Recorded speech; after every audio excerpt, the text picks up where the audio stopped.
Welcome back दोस्तों। आपको मैं वेलकम करता हूं एक और वीडियो में। और आज मैं आपको विजिट करवाने के लिए लाया हूं बीजिंग की एक बहुत ही फेमस स्ट्रीट जिसे कहा जाता है वानफुजिंग स्ट्रीट। और अभी मैं जिस जगह पे मौजूद हूं ये बहुत ही फेमस एक क्लॉक टावर है। ये आप मेरे पीछे देख सकते हैं, ये जो क्लॉक टावर है ये बहुत ही फेमस है यहाँ पे।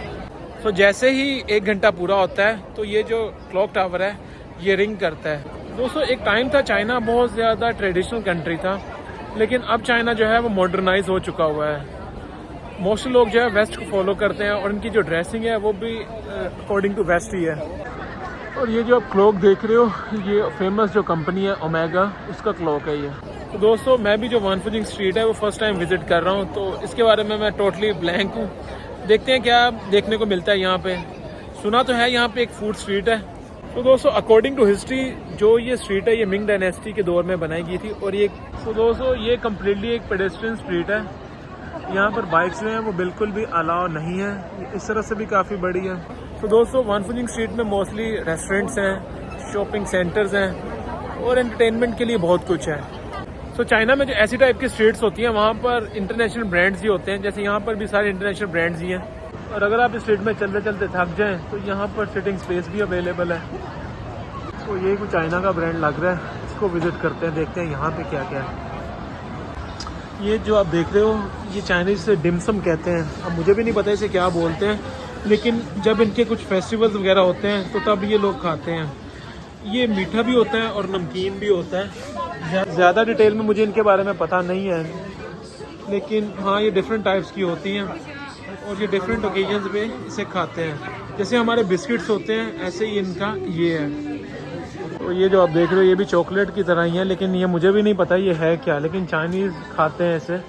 और ये यहाँ पर हाफ केजी या केजी के अकॉर्डिंगली मिलता है। तो दोस्तों मैं यहाँ से गुजर रहा था तो मुझे ये शॉप नजर आई, Beijing foreign language book store. आइए इसे देखते हैं। यहाँ पे ऐसा फील हो रहा है कि यहाँ पे मोस्टली सोवेनियर्स हैं चाइना के।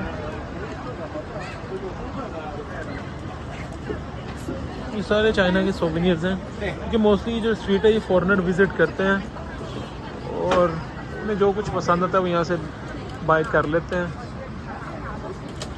ये सब जो आप देख रहे हैं ये सारे चाइना के सोवेनियर्स हैं।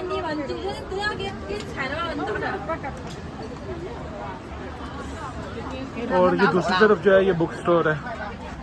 बुक स्टोर भी मैं दिखाता हूँ आपको। ये कुछ बुक्स हैं, ये एआई की बुक है यार। तो यहाँ पे डिफरेंट टाइप्स की बुक पड़ी हुई हैं और खिलौने भी पड़े हुए हैं बच्चों के लिए। और ये फिर से कुछ सोवेनियर्स पड़े हुए हैं। ऐसी है मिक्स चीज़ें पड़ी हैं इस शॉप में।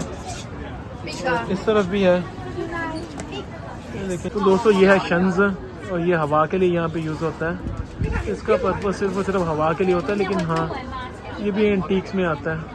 और ये फॉरेनर से भी कैश ले रहे हैं क्योंकि जो फॉरेनर आते हैं उनके पास थली पे वीचेट तो होता नहीं है, तो ये कैश लेते हैं उनसे। और इसे कहते हैं शाओचा।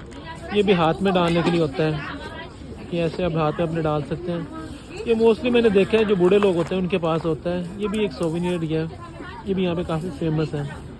और ये कुछ टॉयज़ वगैरह हैं, ये भी ऐसे ही है यार।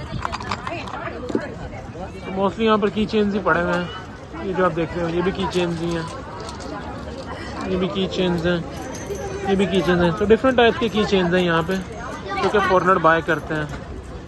और ये जो आप देख रहे हो ये इनकी जो फेमस साइट्स हैं बीजिंग में, ये उनकी पिक्चर्स हैं। जैसे ये मेरे ख्याल से ये ग्रेट वॉल की है, इनमें से कुछ समर पैलेस की भी होगी, कोई टेम्पल ऑफ हेवन की होगी। और दोस्तों ये है ड्रैगन। आपको पता है चाइना में ड्रैगन बोट फेस्टिवल भी यहाँ पे सेलिब्रेट किया जाता है। तो ये ड्रैगन है और ये फीमेल्स के लिए मेरे ख्याल से कुछ है। और ये है एप्पल स्टोर, इसे भी विज़िट करते हैं। तो इस तरफ आईपैड्स पड़े हुए हैं, दूसरी तरफ मैकबुक पड़ी हुई है। ये सारी मैकबुक्स पड़ी हुई हैं यहाँ पे।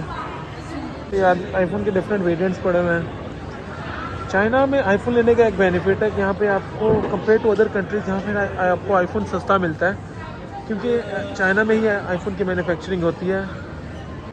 ये देखो ये जो आईफोन है ये सारा चाइनीज़ लैंग्वेज में है। तो क्योंकि इसकी मैन्युफैक्चरिंग यहीं पे होती है तो चाइनीज़ जो है वो चाइनीज़ में ही आईफोन को यूज़ करते हैं, चाइनीज़ लैंग्वेज में। तो दोस्तों इसके 2 फ्लोर हैं, एक ये वाला है और एक इसके नीचे वाला है बेसमेंट फ्लोर। जो ये वाला फ्लोर है यहाँ पर इसकी आईफोन की सेलिंग की जाती है, जो भी है एप्पल की प्रोडक्ट्स हैं। और नीचे वाला जो फ्लोर है वो भी मैं आपको दिखाता हूँ, वहाँ पर ये रिपेयरिंग करते हैं। इसकी जो स्टेयर्स हैं वो सारी शीशे की बनी हुई हैं और यहीं से नीचे जाएंगे हम लोग।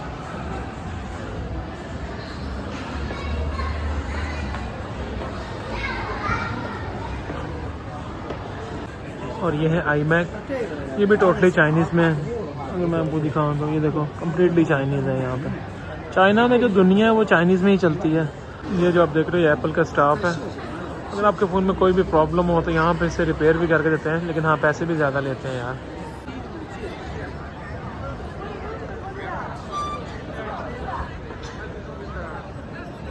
Hi guys, my name is Zhou Jianping. Came here to have the dinner. This is Wangfujing, a beautiful place. And if you come to Beijing, I suggest you to come here.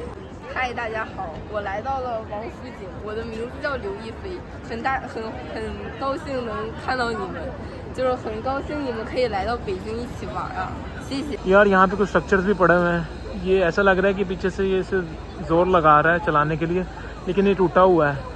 अब पता नहीं ये intentionally तोड़ा गया या unintentionally तोड़ा गया है, एक और ऐसे ही है। और ये मेरे ख्याल से बेचारा सर की मालिश कर रहा है, जहाँ तक इसके बाल लंबे लग रहे हैं। और ये मुझे लग रहा है मालची है बेचारा। और ये मेरे ख्याल से कि यहाँ के म्यूज़िक वाली गैंग है।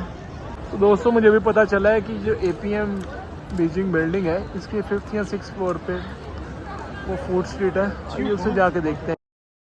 अच्छा, मैं यहाँ से गुजर रहा था तो मैंने देखा ये DJI कंपनी है, ये बहुत फेमस है ड्रोन्स के लिए और कैमरास के लिए। ये इसको भी विज़िट कर लेते हैं यार। भाई मेरे ख्याल से ये ड्रोन पड़ा हुआ है, आगे भी ये ड्रोन्स ही हैं। अभी मुझे इसकी बारे में ज़्यादा आइडिया तो नहीं है। ये DJI फ्लिप है कोई, इसकी प्राइस है 2788, इसके आगे स्पेसिफिकेशंस लिखी हुई हैं। ये है ड्रोन, और भी काफ़ी अच्छे ड्रोन पड़े हुए हैं यार। ये ऐसी चीज़ें चाइना में काफ़ी सस्ती मिलती हैं क्योंकि यहाँ पे ही मैन्युफैक्चरिंग होती है इनकी। और ये सब DJI के कैमरास भी हैं। कैमरा ये DJI Pocket 2 है, और ये है DJI Osmo Pocket 3 जो कि बहुत फेमस है आजकल, बहुत चल रहा है ये। और ये उसका स्टैंड है मेरे ख्याल से कैमरा का। तो दोस्तों मैं ऊपर फूड स्ट्रीट जाना तो चाह रहा था, लेकिन 10 बज चुके हैं और वो बंद हो चुकी है। ये मॉल भी बंद हो रहा है। चलिए देखते हैं यार बाहर क्या देखने के लिए है, उसे एक्सप्लोर करते हैं। अब अंदर तो ये बंद हो रहा है। तो दोस्तों 10 बजते ही यहाँ पे सारी शॉपिंग मॉल्स हैं वो बंद हो चुके हैं। अभी देखते हैं यार, मेरे ख्याल से कुछ खाने पीने वाली शॉप्स खुली होंगी, वो विज़िट करते हैं अगर पॉसिबल है तो। ये जो आप देख रहे हो ये फेमस कॉफ़ी ब्रांड स्टारबक्स है।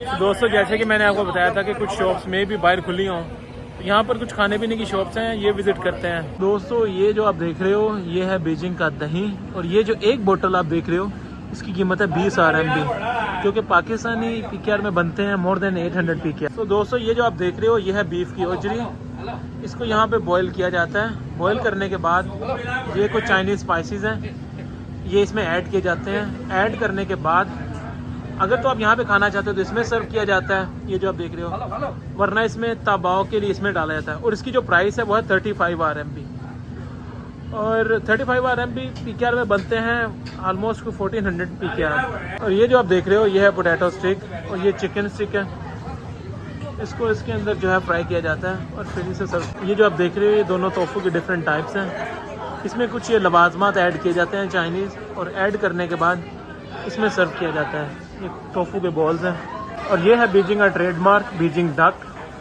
यहाँ पर इसे बनाया जा रहा है और बाद में इसे काट कर इन प्लेट्स में सर्व किया जाता है। मैं किसी डिटेल वीडियो बनाऊंगा बीजिंग डक पे। और ये कुछ और चाइनीज स्नैक्स पड़े हुए हैं, ये कुछ मीठे हैं कुछ नमकीन है, लेकिन ये भी चाइनीज स्नैक्स हैं। ये है तंग हुलू, ये बनाया जाता है सीजनल फ्रूट से। इस पे डिफरेंट टाइप्स के फ्रूट्स लगे हुए हैं और ये फ्रेश फ्रूट्स होते हैं। और ये है स्ट्रॉबेरी, और इसके ऊपर शीरा लगाया जाता है, मीठा शीरा, और उससे ये स्टिक बनाई जाती है। जैसे अब अगर ये देख रहे हो तो इसमें मेरे ख्याल से इसमें भी फ्रूट्स, डिफरेंट टाइप्स के फ्रूट लगे हुए हैं इसके अंदर भी, और इसमें भी ऐसे ही है। और इसी कहा जाता है थंगहुआ, ये भी मीठा होता है। एक्चुअली इसमें डिफरेंस ये है कि ये फ्रूट्स ऐड करते थे, उससे बनता था, और ये वाला है जो इसमें सिर्फ शीरा ऐड करते हैं और कुछ और चीज़ें ऐड करके ये बनाया जाता है। ये जो आप देख रहे हो ये कोई टी है, इसे डिफरेंट फ्रूट्स ऐड किए जाते हैं और फिर इसे बनाया जाता है, और ये गर्म भी मिल सकता है और आपको ठंडे में भी मिल सकता है। और ये यहाँ पर फ्रेश जूसेस पड़े हुए हैं जो कि फ्रूट से बनाए जाते हैं। तो दोस्तों ये पोर्क को यहाँ पे उबाला जा रहा है और उबाल के यहाँ पे इसे कट करके कोई डिश बनाई जा रही है। अभी मुझे भी नहीं पता चाइनीज़ डिश है कोई, लेकिन हाँ ये पोर्क से ही बन रही है। अच्छा, मैं आपको चाइना के बारे में एक और चीज़ के बारे में बताता हूँ। जैसा कि आपको पता है कि साउथ एशियन कल्चर में चटनी या सलाद ऐड किया जाता है, तो यहाँ पर इनके स्पाइसेस कुछ ऐसे होते हैं जैसे आप देख रहे हो इस पिक्चर में, ऐसे कुछ स्पाइसेस होते हैं। जब खाना आता है तो ये कुछ चीज़ें उसमें ऐड करते हैं, जैसे हमारे यहाँ चटनी या सलाद ऐड करके फिर खाना खाया जाता है। तो दोस्तों रोड साइड पे ये आइसक्रीम का एक बूथ बना हुआ है। आइसक्रीम का जो ब्रांड है इसका नाम है लोला गिलेटो, ये इटालियन आइसक्रीम है। ये इसे भी देखते हैं, आइसक्रीम लेते हैं यहाँ से। यानी हाँ गई बच्चे गई कबा चेगा गई पर दोस्तों ये मैंने आइसक्रीम ली है यहाँ से, दिखने में तो अच्छी लग रही है। तो दोस्तों इस वीडियो में इतना ही, मिलता हूँ आपसे किसी और वीडियो में, तब तक के लिए अल्लाह हाफिज़।